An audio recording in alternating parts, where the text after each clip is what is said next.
Tajuk keistimewaan Masjidil Haram di Mekah, Masjid Nabi sallallahu alaihi wasallam di Madinah, dan Masjid Al-Aqsa. Masjid Al-Aqsa. Dia panggil tiga serangkai. Tiga rangkaian masjid yang dianjurkan supaya kita melakukan ibadat padanya. Melakukan ibadat padanya. Hadis ini patutnya susunan ini kita ikut kita. Dalam hadis 186 tu ada cerita hadis yang sahih tentang masalah ini. Kita mula dengan hadis yang pertama, hadis 183 yang menunjukkan keistimewaan masjid ini. An Abi Hurairah radhiyallahu anhu anna Rasulullah sallallahu alaihi wasallam qala salatun fi masjidi hadha khairun min alfi salatin fi ma siwa illa al-masjidal haram. Rawahul Bukhari wa Muslim.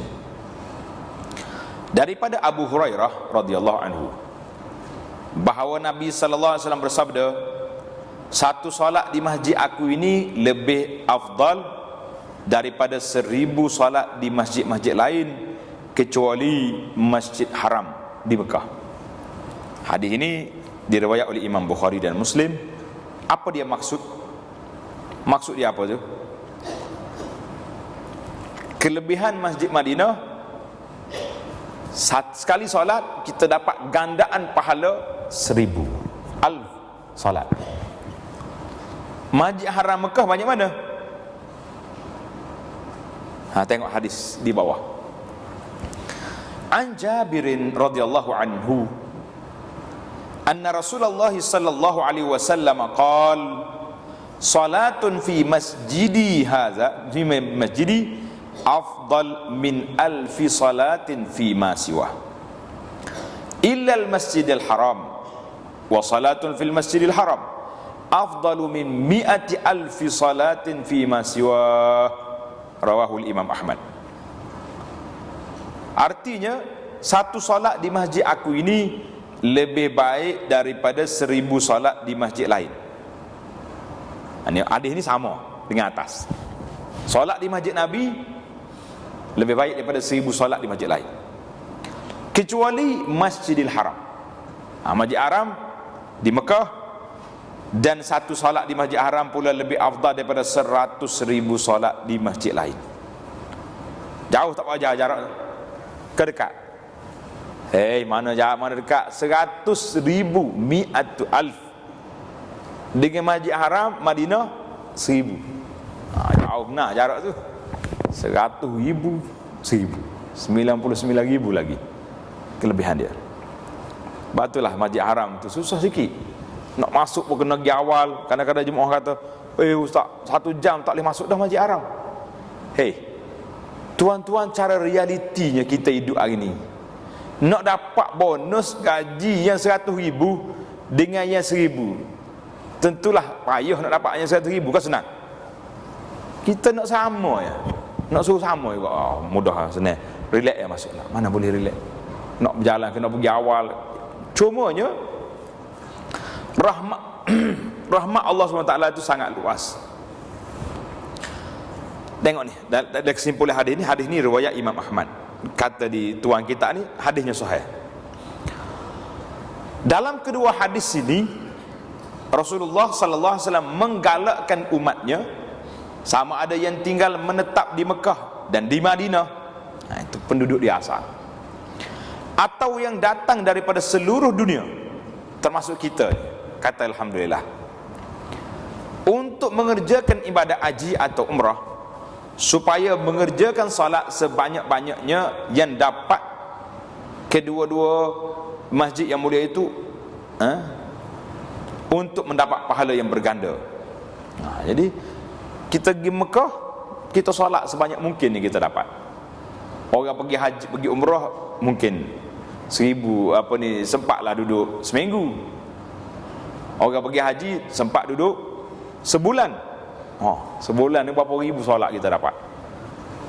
Tapi jangan pula jadi macam pak cik tak puk tu. Tahu mana Tok Puk? Tok Puk ni Tok apa betul? Tok Puk, orang Kelantan kata Tok Puk. Dia pergi solat Mekah seminggu, lepas tu dia balik tak solat dah. Oh tanya, kenapa tak solat? Dia kira 100,000 kali dengan seminggu, berapa juta ribu dah dia punya ada solat. Jadi aset dia terlalu besar, jadi tak payahlah dia solat lagi, cukup dah. Kata ada juga manusia Tok Puk lagu ni. Ini masalah dia panggil. Jangan dia panggil Tok Puk lagu tu.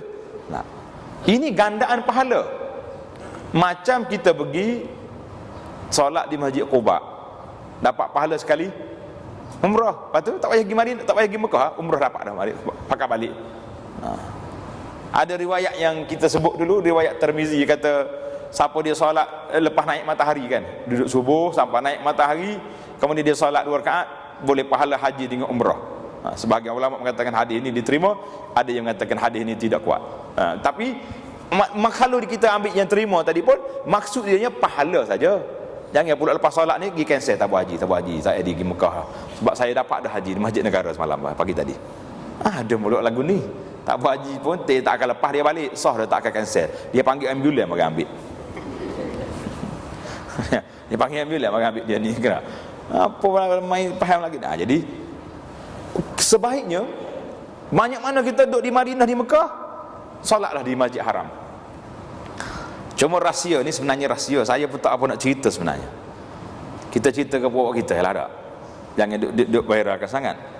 Iaitulah cerita perbezaan di antara Mekah dengan Madinah.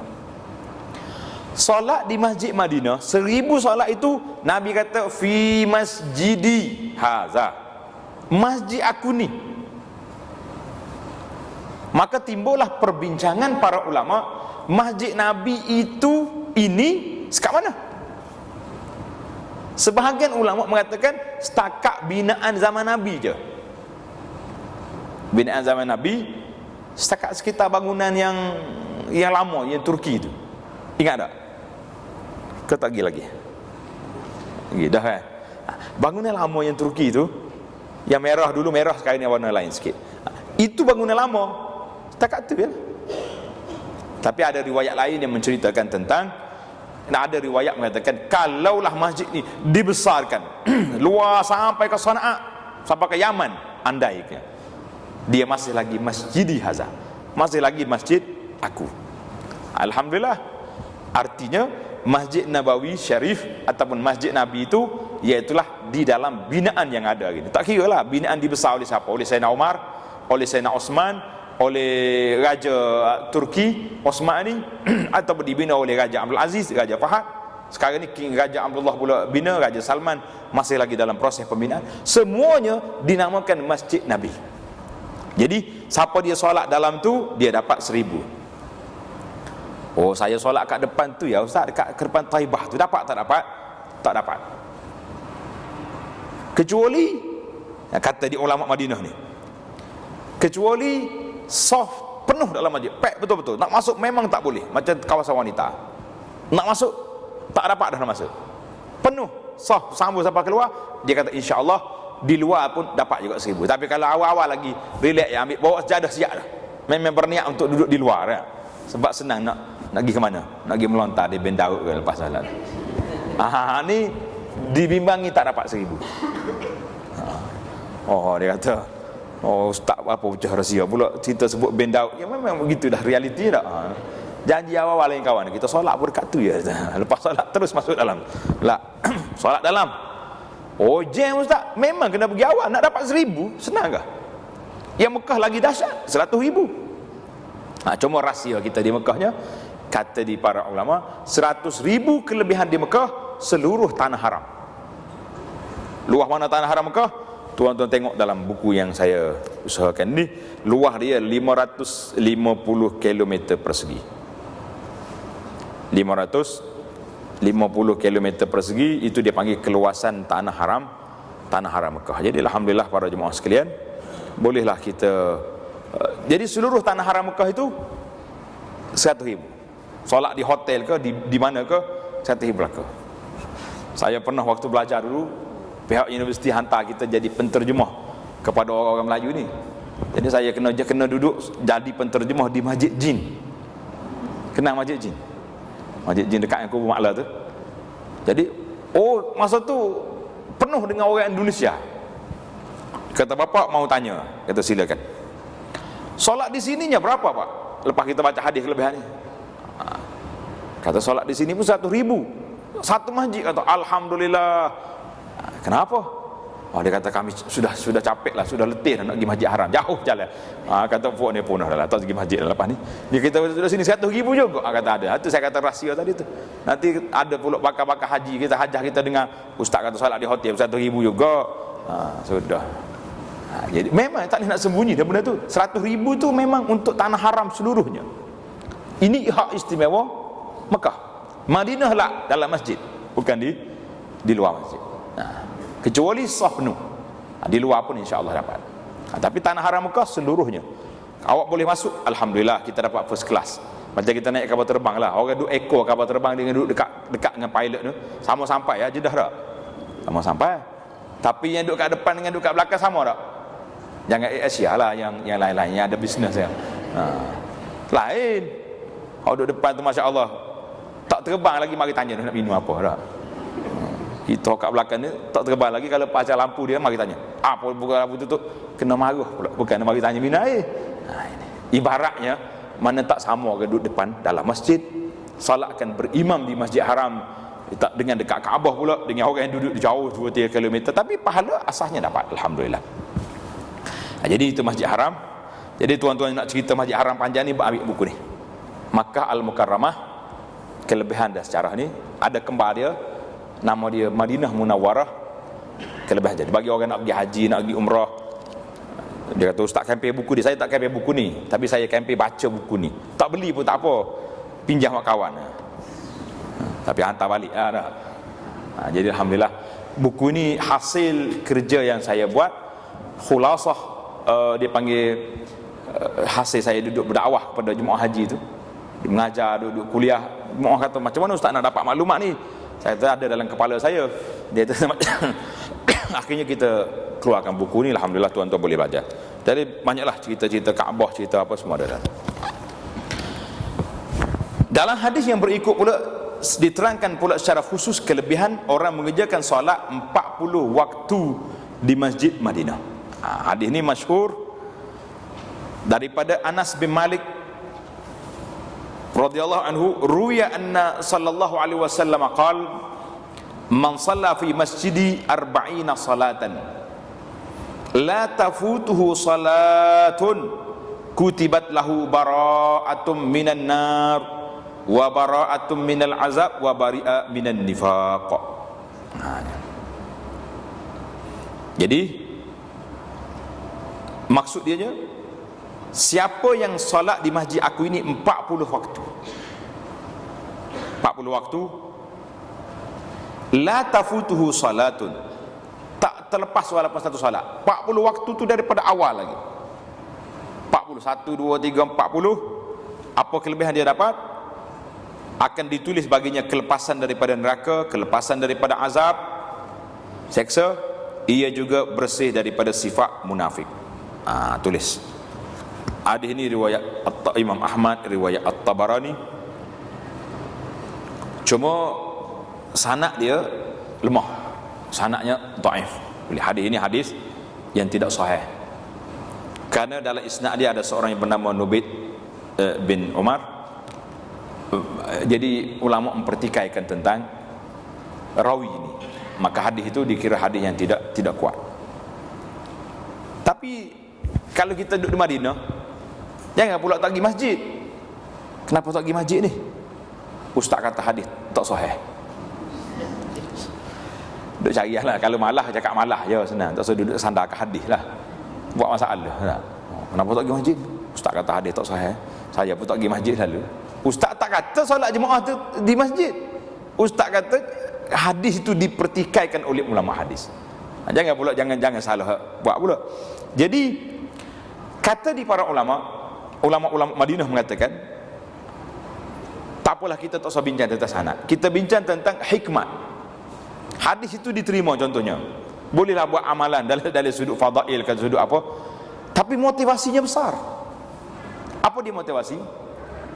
Bila kamu berpeluang duduk di Madinah seminggu, 8 hari, 10 hari, Mana kita solat dapatlah 40 waktu, dapat 50 waktu kan, dapat 100 waktu. Lagi cantik, lagi banyak lagi molek. Satu waktu kita dapat 1000 kan. Masuk juga solat sunat lagi. Nabi kata salatun fi masjid hadza, solat di masjid aku ni, tak kira solat apa pun, solat duha ke, solat witir ke, solat tahajud, solat apa saja dapat semua. Maka seolah-olah kita masuk kem latihan. Apa makna kem latihan? Latihan nak mengekalkan solatul jamaah, nak kekal solat berjamaah. Jadi kita kekal, aku 40 waktu kekal solat berjamaah, istiqamah, pergi takbiratul ihram sekali ingat imam. Takkan lepas 40 ni tak pergi dah masjid, balik-balik tak pergi masjid pula sebab dah habis. Ini banyak berlaku ni, salah faham hadis ni. Dia jumpa kita, ustaz, saya alhamdulillah, saya sampai mula-mula sampai tu terus ke masjid Nabi. Bermakna subuh tadi cukuplah 40 waktu saya punya solat. Jadi insya-Allah Zuhur ni saya tak pergi dah lah. Kata terbalik ni, macam mana pula Zuhur tak pergi? Sepatutnya biasa Zuhur pergi 10 minit nak masuk waktu, ni dah lulus ni 40, Zuhur ni saya nak pergi 1 jam belum masuk waktu. Gitu naik taraf. Itu semua dia panggil isunya latihan. Camp, motivasi, bagaimana nak melatihkan diri kita, melazimkan diri kita solat berjamaah. Jangan pula salah faham, bila selesai daripada 40 berhenti dah solat. Kita katakan ini satu kesilapan yang amat besar dan sangat ketara. Jadi biarlah tuan-tuan tak usah duduk bincanglah masalah hadis sahih ke tak sahih. Yang pentingnya, kalaulah andai kata kita duduk tak cukup 40, paksa kena pergi 3 hari je duduk, pakej kita 3 hari, 5 hari, terus duduk pertikaian, mesti 80 waktu ni, 40 waktu. Tak semesti. Ataupun na'uzubillah lah, bila sampai di Madinah kita uzur sakit, nak pergi masjid demam, tak salah pula balik. Kalau orang tanya, awak Madinah berapa hari duduk? 8. Berapa puluh waktu di masjid Nabi? Gini potah balik, tak mau cakap, takut orang kata macam-macam. Banyak orang lagi tu, dia tanya, ustaz saya ni demam, duduk Madinah ni dapat 25 waktu ya, balik nanti nak cerita apa dengan orang kampung? Itu masalah. Saya kata, sebab apa awak takut sangat ni? Saya ni suka tanyalah dari segi psikologi, kenapa takut sangat? Cerita je lah. Dia kata, ustaz, orang kampung saya ni kalau tak cukup 40 tu, dia pandang serong. Dia kata, awak pergi ni beri duit tak betul ni, Nabi pun tak setuju dengan awak. Dia bagi hak tu, tak mau cakap kawan ni. Itu masalah. Kita mengatakan bukan satu syarat. Bukan satu syarat bila pergi haji mesti 40 waktu di masjid Nabi dan mesti ke Madinah. Tak pergi Madinah pun tak apa, kalau ada masyarakat boleh balik, pergi pula lepas tu. Maka salatlah sebanyak mungkin yang kita ada di Madinah berpeluang, tapi jangan sampai peringkat mesti memaksa wajib kena 40. Kalau tak cukup 40 bermasalah, balik pun tak nak cerita dengan orang, tak sah. Kalau tak nak cerita juga boleh gunalah pendekatan yang lunak. Kita kata, berapa waktu duduk di Madinah? Alhamdulillah. Kita kata alhamdulillah tak? Alhamdulillah. Adalah, takkan nak cerita banyak-banyak. Kau nak lah cerita lain lah. Jangan duduk buat kita punya pening kepala. Satu lagi hadis, hadis ni kena tanda hadis. Man sallalahu arba'ina, man salla lillahi arba'ina yawman fi jama'atin tudriku takbiratul ula kutibat lahu bara'atun minan nar wa bara'atun minan nifaq. Hadis ni diriwayat oleh Imam At-Tirmizi. Ramai ulama pengkaji hadis mengatakan hadis ini sahih ataupun hasan. Hak ni sahih. Hak ni tak sebut di Madinah. Tanda ini, siapa yang solat 40 hari, solat berjamaah 40 hari dan sempat takbiratul ihram, takbiratul ula sekali dengan imam. Jangan pula 40 hari tapi asyik tahiyat akhir selalu mari dah. 40 hari dengan takbiratul ihram. Apa dapat? Kutibat lahu bara'atan. Ditulis baginya 2 kelepasan macam tadi juga. Bara'atun minal nar, bara'atun minan nifaq. dibebaskan daripada api neraka dan dibebaskan daripada sifat munafik. Hadis ini riwayat At-Tirmizi, sanadnya sahih, ada yang mengatakan hasan. Yang penting hadis itu sahih. Hadis boleh buat. Oi, kata macam mana ustaz ni nak cukup 40 ni? 40 hari. Senang je. Dekat dengan nak Ramadan sebulan, kita ambil lagi 20 Syaban ke 18 Syaban, pergi i'tikaf di masjid 40 hari. Kena ambil juga, kena save sikit, takut Ramadan 29 hari, tak hari raya nak i'tikaf lagi. Anak cucu bawa kek mari masjid, jawab dia nya. Kita buat. Dia cukup 40 hari. Berani tak? Tak apa nak sanggup ni. Turut-turut. Arba'ina yauman. 40 hari. Itu lafaz dia. 40 hari. Jadi kena straight lah. Tak boleh. Jadi hadis yang Madinah tadi, dia zip sikit. 40 waktu. Tapi riwayat dia lemah. Bolehlah. Buatlah mana-mana pun. Yang penting, kita cuba beramal dengan ibadat yang besar ini, iaitulah ibadat salatu al-jamaah. Untuk mendapat kelebihan ini, biasanya orang-orang haji yang datang ziarahi masjid dan makam Nabi sallallahu alaihi wasallam di Madinah akan tinggal di sana selama 8 hari untuk mengerjakan salat 40 waktu selain daripada salat sunat yang dapat dikerjakan. Dia kiranya 40 waktu salat berjamaah. Jangan pula pergi salat 40 waktu seorang dia. Itu satu hari pun dapat. Saya 40 solat dah ni. 40 solat 80 rakaat. Sempat satu hari. Lepas tu boleh klik esok. Tak boleh. Itu tak kira. Kira solat fardu. Tamatlah kita tentang dua masjid. Yang besar ini kita pergi kepada Masjidil Aqsa. Mengenai kelebihan Masjidil Aqsa di Baitul Maqdis pula, ada diterangkan dalam hadis yang lain, yang maksudnya satu solat di masjid itu lebih daripada 500 salat dikerjakan di masjid yang lain, kecuali Masjid Haram Mekah dan Masjid Nabi di Madinah. Jadi ada riwayat mengatakan, riwayat solat di Masjid Aqsa boleh dapat 500 saja. Jadi Madinah berapa? 1000. Masjid Mekah 100 ribu. Di masjid apa ni, Aqsa 500. Cuma kita macam mana kita nak gila ni? Kita nak pergi macam mana? Yahudi duduk kontrol. Batulah jadi masalah kita. Dia kata boleh pergi, tapi kena bayar ke visa tu mahal, kena bayar ke Israel. Jadi itu masalah. Sebahagian ulama mengatakan tidak perlu kita pergi, kerana duit itu kita bayar kepada Israel. Yang menyebabkan mereka beli senjata juga, ikutlah beli apa. Yang pentingnya masuk dalam bajet negara Israel. Yang kita pastinya Israel ini di antara orang yang telah membunuh umat Islam ramai di Palestin dan juga menipu orang lain di mana. Maka riwayat fi Baitul Maqdis 500. Baitul Maqdis ini 500.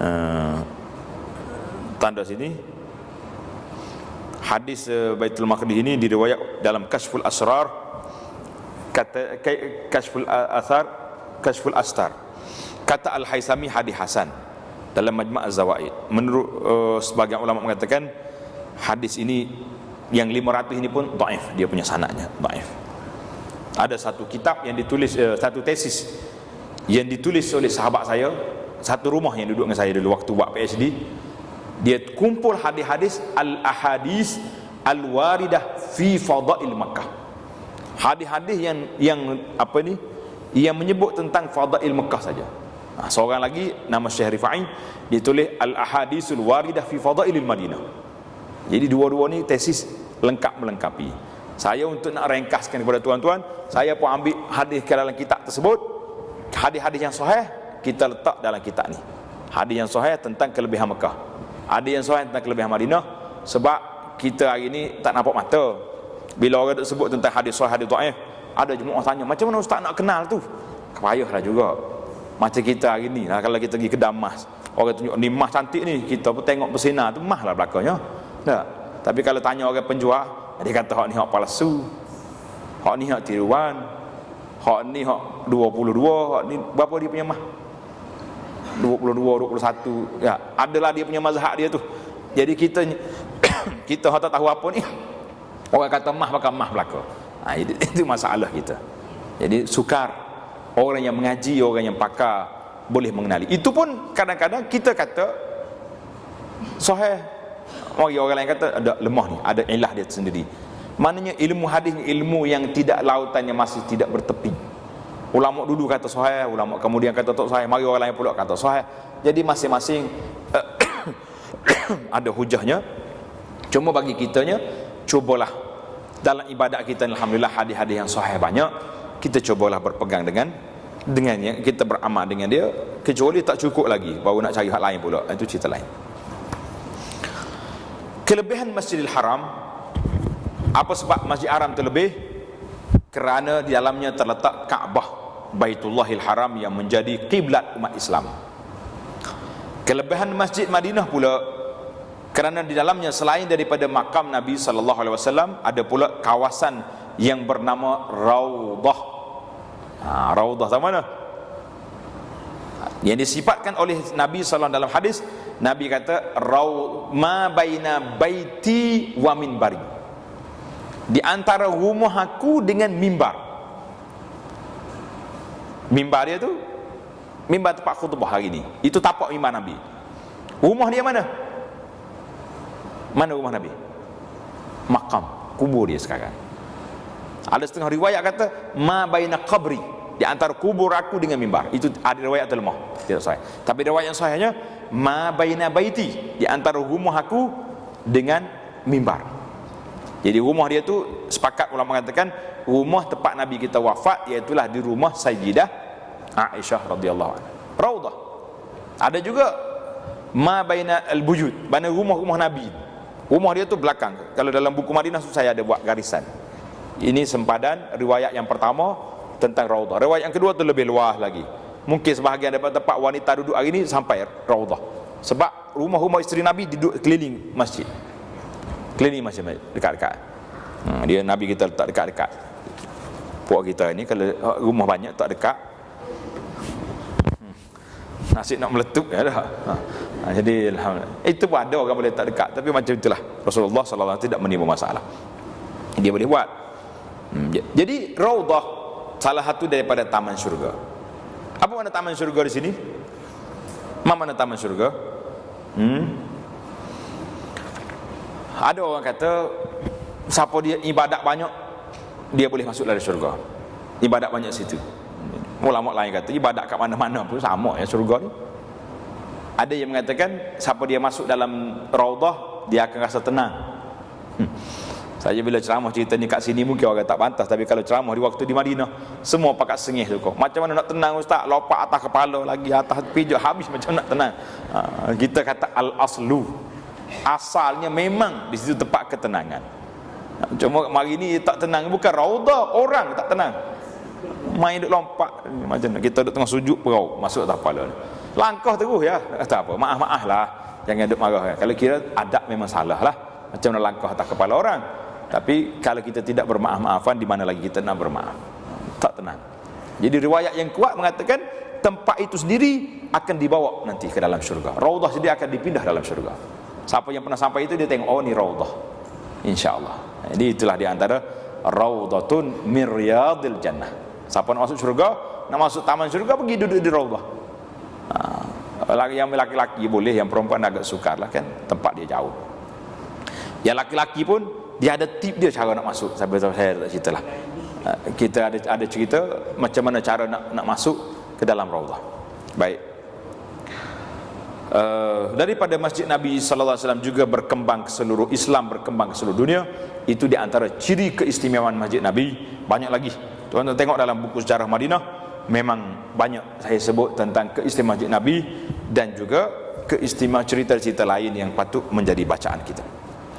Demikian pula halnya kelebihan Masjid Aqsa yang terletak di bandar Baitul Maqdis di Palestin.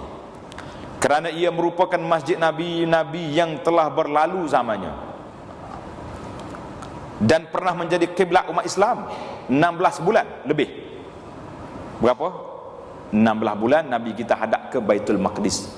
Sebelum turun ayat Quran, qad nara taqalluba wajhika fis sama'i falanwalliyannaka qiblatan tardah. Sebelum turun ayat Quran ini, Nabi kita ada ke Baitul Maqdis 16 hingga 17 bulan lebih kurang. Dan ke masjid inilah juga Nabi kita sallallahu alaihi wasallam dibawa Isra dengan ruh dan jasadnya. Dan setelah salat di masjid ini, Nabi sallallahu alaihi wasallam dibawa naik ke langit, Mi'raj, sebagaimana yang tersebut dalam Al-Quran dan hadis. Peristiwa ini diperingati oleh umat Islam turun temurun sampai pada bulan Rajab yang bersejarah. Jadi biasa bulan Rajab ni orang sebut peristiwa Isra dan Mi'raj. Tapi dari sudut sejarahnya, tarikhnya, yang tepatnya tidak tahu bila tarikh.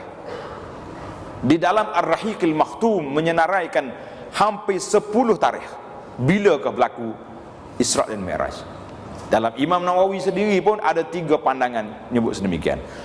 Tapi kalau kita nak jazam berlaku pada malam 27 Isra Mi'raj itu agak sukar. Sebab riwayat-riwayat itu berbeza-beza. Yang pentingnya wajib kita kena percaya subhanallazi asra bi amri, Isra dan Mi'raj, wajib kita percaya benda itu berlaku. Tarikh boleh katakan dalam Quran ni dia bukan nak bincang tarikh macam kita duk sibuk dengan tarikh hari lahir lah, tarikh hari jadilah, tarikh hari ulang tahun perkahwinan lah. Kuasa kita minat makan kek, jadi dia sibuk dengan tarikh. Al-Quran dia bukan sibuk dengan kek, dia sibuk dengan ibrah, pengajaran, pengertian yang berapa kita belajar daripada ilmu-ilmu yang termasuk di dalam perkara-perkara yang tersebut. Itu penting. Jangan duk penting benda juz'i. Kita duk sibuk dengan tarikh, kita tak sibuk dengan isi kandungan. Kan? Oh, kita ni sibuk ni menyambut Maulud Nabi. Kita pun sibuk dengan Maulud lah. Lepas tu hak Nabi ajar kita sibuk tak sibuk? Jadi kita sibuk dengan tarikh, tidak sibuk dengan isi. Sama juga isi maghza kandungan Isra Mi'raj tu sangat banyak. Malam tu Nabi kita terima solat, malam tu juga Nabi kita berjumpa dengan para anbiya, malam. Jadi Nabi kita tengok penyakit-penyakit masyarakat, mengumpat orang banyak.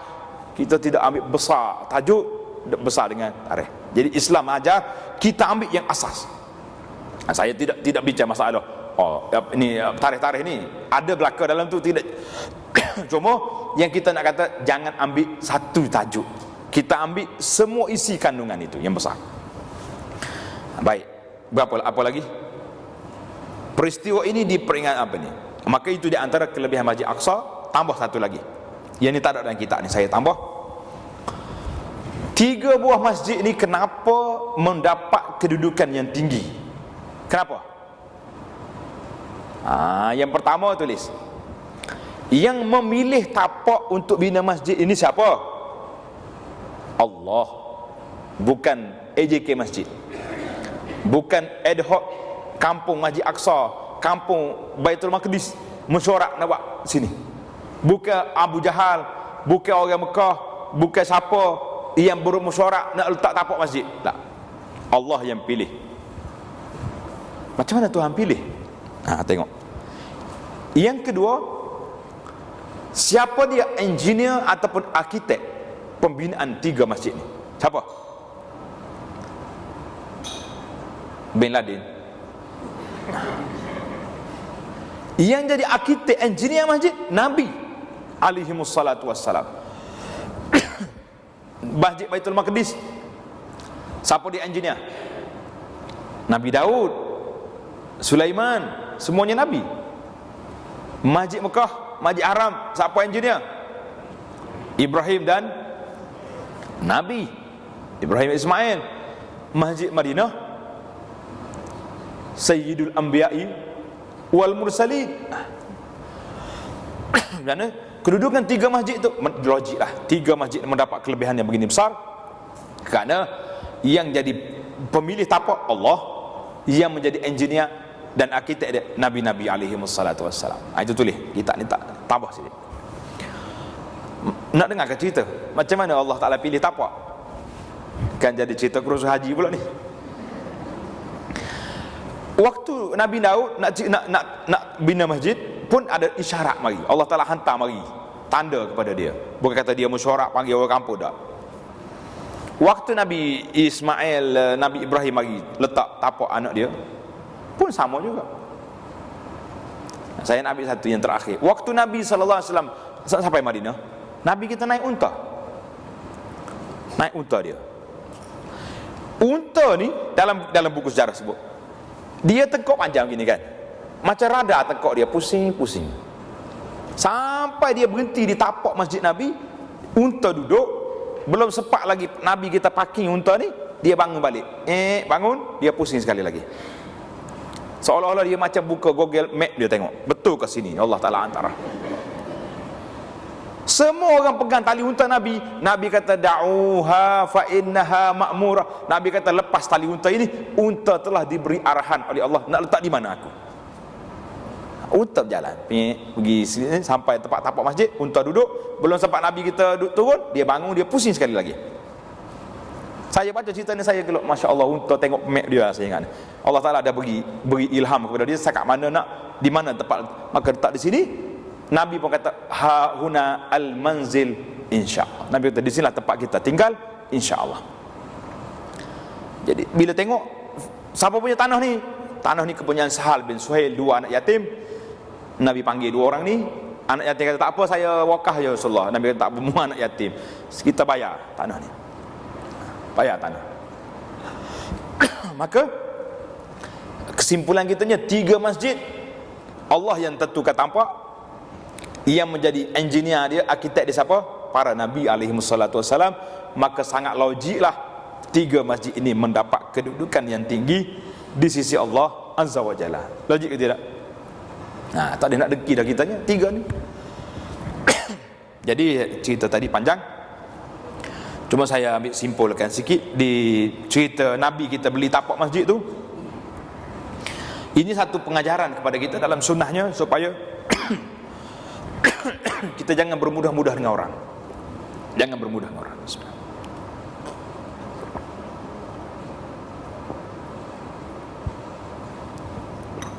Mana bila kita nak buat masjid ke, nak buat surau ke, buat sekolah agama ke, tak apa, saya wakaf tanah. Buat saya wakaf.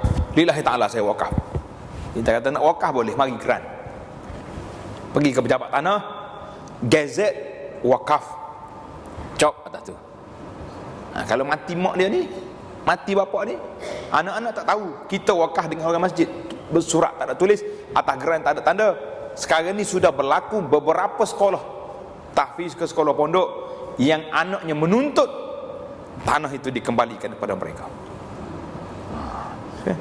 Kesian mak ayah dalam kubur, anak mari duk tuntut. Kalau tidak bayar dengan harga sekarang. Kita bina 30 tahun dulu. Kalau bayar masa tu mungkin dalam 20-30 ribu. Hari ni sudah ratus ribu nak bayar. Maka ini sunnah Nabi ajar. Nabi minta beli. Kita pun hitam putih. Sama ada awak bayar kami beli, ataupun awak gazet wakaf, cop resmi di pejabat tanah, anak dia ke siapa ke, tak ada hak lagi untuk nak usir tanah. Ini sunnah Nabi sallallahu alaihi wasallam. Nabi kita ajar.